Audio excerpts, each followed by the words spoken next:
Ako po si Marian M. Garcia from BSBA 2B. Ito po yung mga question. What are the difference between Western concept of hero and the Filipino concept of bayani?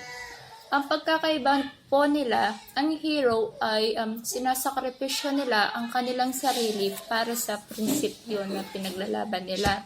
And then yung pong Filipino concept of bayani, ito po yung parang paglilingkod sa bayan, lingkod bayan, ika nga, para to secure their resources, para pong ganon. And then, enumerate the criteria in recognizing heroes. Ito po yun. 1. The extent of person sacrifice for the welfare of the country.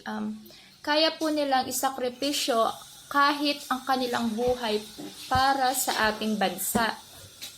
And then, the motivate and methods employed in the attainment of the ideas. Dito po, kayang ipaglaban ang kanyang bansa. And then, 3, the moral character of the person concerned. Kung anong pag-uugali o anong klaseng tao siya.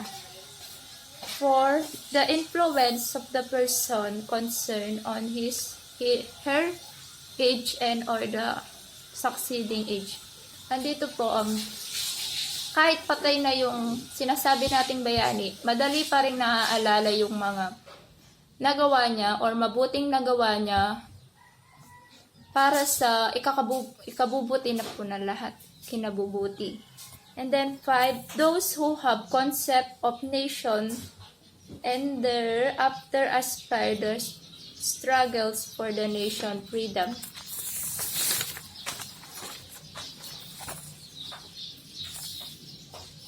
Ito po yung ang isang bayani may pagmamahal sa kanyang bayan. Gagawin po nila ang lahat para maipagtanggol or maipalaya sila sa mga mananakop. Para siyang ganun. Then 6, those who define the contribute for a system of life, of freedom, and other for a nation. Bawat bayani na alam natin, para po siyang meron silang naiambag para sa ating bansa.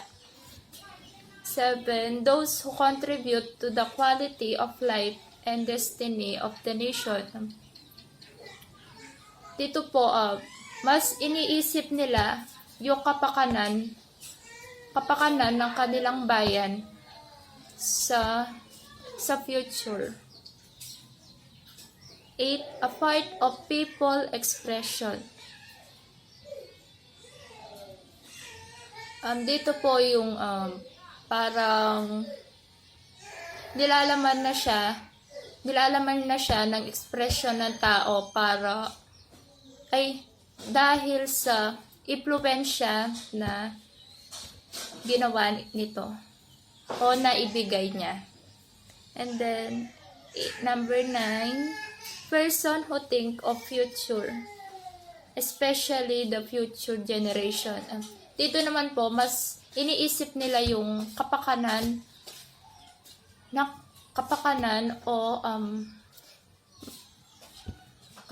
lalo na yung mga next generation, mas gusto nilang bigyan ng better future. Number 10, the choice of the hero involved not only the recounting of an episode or event in history, but of the entire process that made this particular person hero.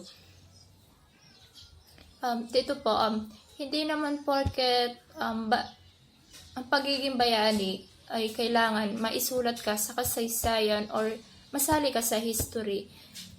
Ang pagiging bayani, dito pumapasok yung kung ano ang nagawa mo para sa isang bayan or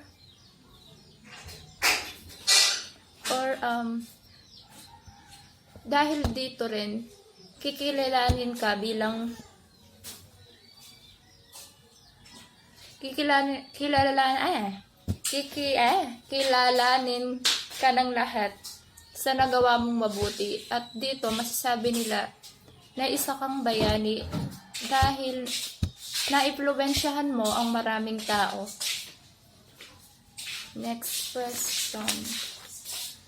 What are the steps done by the colonial and post-colonial Philippines in the promoting of heroism of Rizal?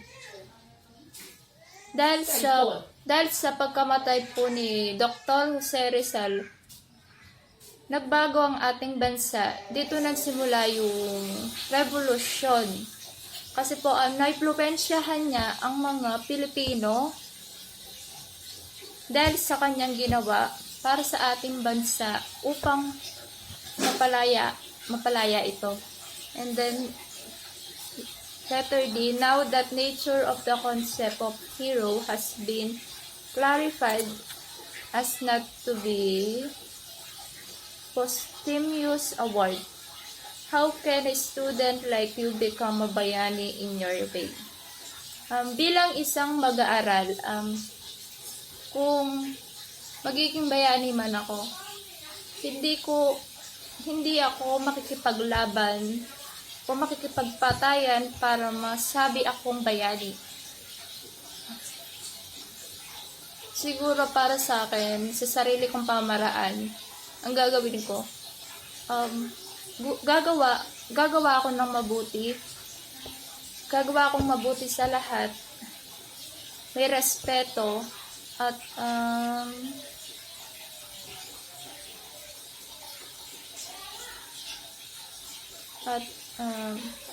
pwede akong maging example o